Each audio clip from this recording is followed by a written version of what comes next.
Tapi kalau got, siapa mau? Nah, seringkali hati kita kayak got. Simpan semua sampah, simpan semua kotoran, begitu, selokan. Bahaya sekali dalam hidup kita.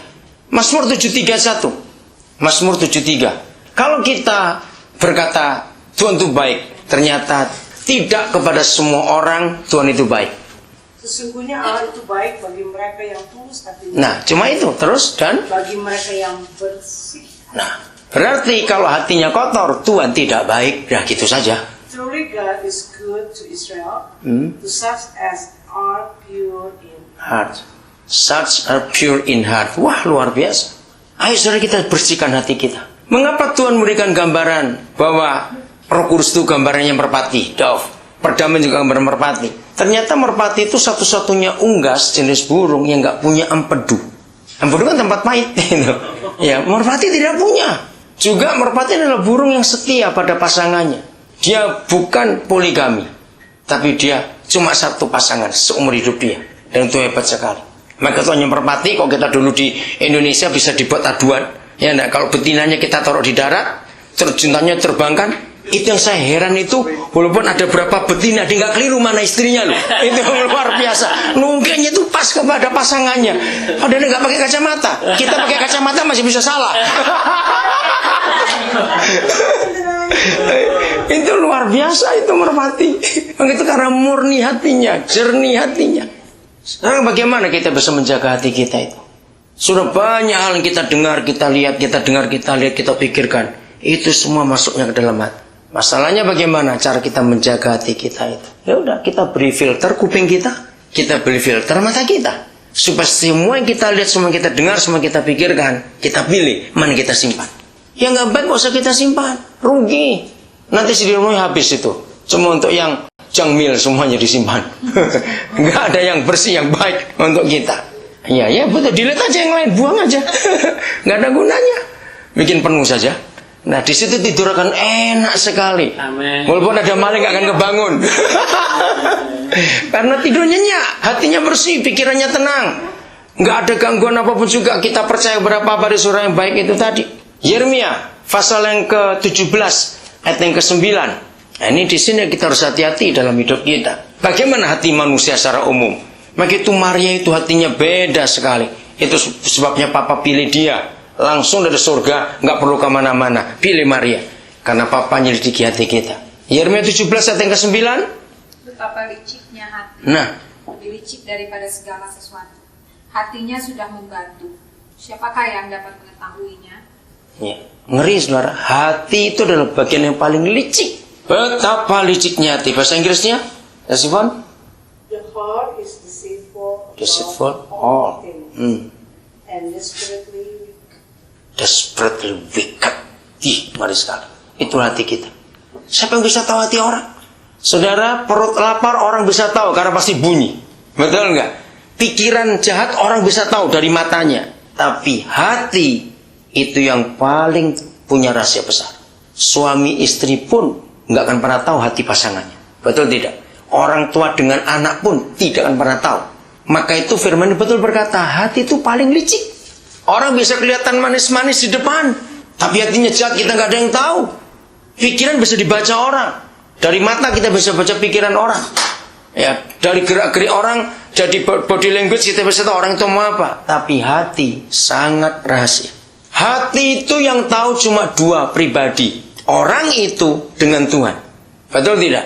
Tidak ada orang ketiga yang bisa tahu isi hati orang. Hanya orang itu dengan Tuhan. Maka itu kenapa Tuhan disebut hakim yang adil, karena dia tahu hati orang.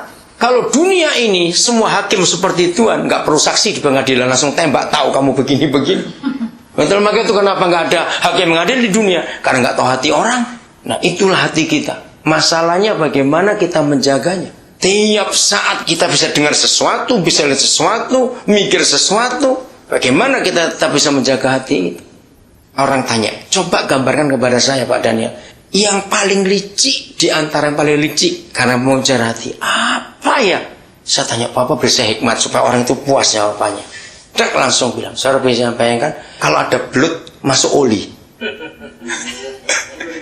Iya, liciknya kayak apa? Belut masuk oli. Makanya itu sudah nggak bisa dipegang sudah.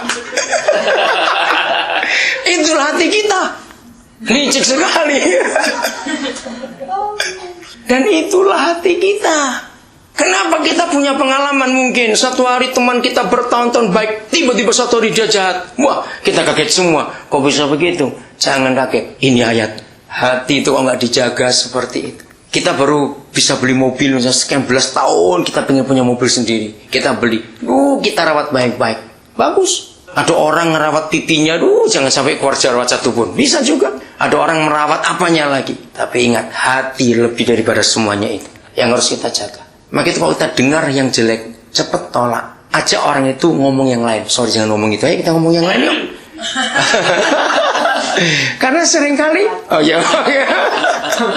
karena seringkali kita itu kuping ini enak dengar gosip itu enak. Terus apa lagi? Kamu dengar apa lagi? Tanggal berapa? Wah, terus tambah. Jangan. Itu merusak hati. Oh, sangat.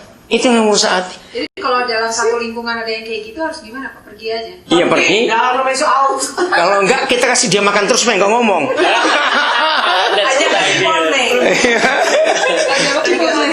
Apa itu? Oh, lakban. Karena kalau orang seperti itu kita nggak tanggapi, dia bingung sendiri kok, dia malu-malu sendiri. Nah, seringkali kita suka nanggapi.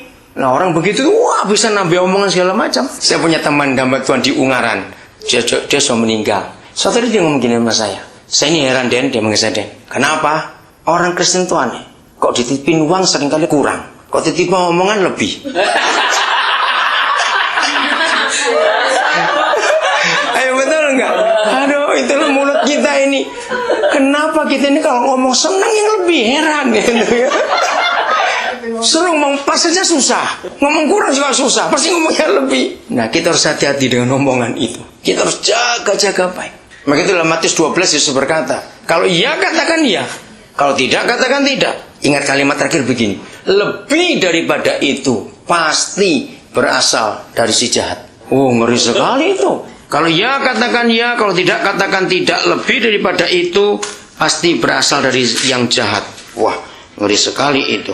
Matius 5 ayat 37. Tolong dibaca semuanya. Jika ya, hendaklah kamu katakan ya. Jika tidak, hendaklah kamu katakan tidak. Apa yang lebih daripada itu berasal dari si jahat. Ya, Inggrisnya sesuai. But let your yes be yes, and your no, no. For whatever is more than that is from the evil one. Woi, hati-hati kita selama hari itu. Mulut ini memang jahat sekali. Jadi, ternyata kunci utama untuk kita jaga hati kita adalah lewat mulut kita. Maka itu ukuran orang sempurna. Di Alkitab itu hebat sekali. Yakobus 3 ayat 3 mengatakan orang sempurna tidak diukur dengan kelakuannya. Rajin sembahyang, rajin ibadah, baca Alkitab, tidak. Ternyata orang sempurna diukur oleh lidahnya. Hebat sekali Bapak kita memberi ukuran sempurna itu di mulut kita, bukan di kelakuan kita. Kelakuan itu adalah hasil dari hati. Sebab kita semua beragam, kalau siapa tidak bersalah dalam perkataannya, dia adalah orang sempurna, juga mengendalikan seluruh tubuh. Bahasa Inggrisnya Susifan, Yakobus 3 ayat 2. For well all stumble in many things. If anyone does not stumble in word, he is perfect man. Able also to rightly the whole body. Mulut kita, lidah kita jadi ukuran kita sempurna atau tidak. Maka itu manusia nggak ada yang nggak pernah salah bicara, tidak ada. Karena kita belum sempurna. Tapi kita berusaha untuk kesana. Jadi mulai hari ini kita jaga betul supaya hati kita tetap bersih. Filipi 3 ayat yang ke-12 dan 13. Ini masa lalu. Kita harus buang.